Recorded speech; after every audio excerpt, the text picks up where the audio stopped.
Write the expression for magnetic force on a charged particle moving with velocity v in the presence of magnetic field B.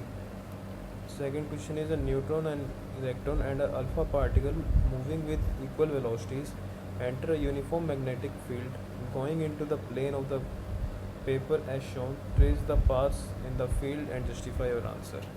So here we have the answer for the first. As we know that force is equal to charge into velocity into magnetic field, and also force is equal to mass into square of velocity by radius.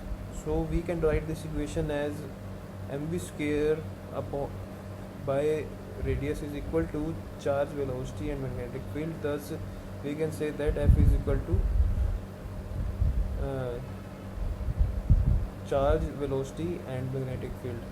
Now for the answer for the second is like a charged particle experiences a force when it enters a magnetic field due to presence of magnetic field. The charged particle will move in a circular path.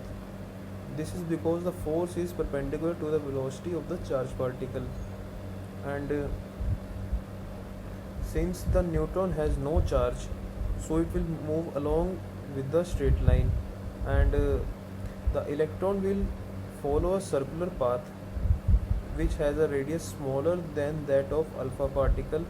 This is because no mass to charge ratio of the alpha particle is more than that of the electron. Therefore, the electron will move in the clockwise direction, and the electron will move in the anti-clockwise direction as per the right hand rule.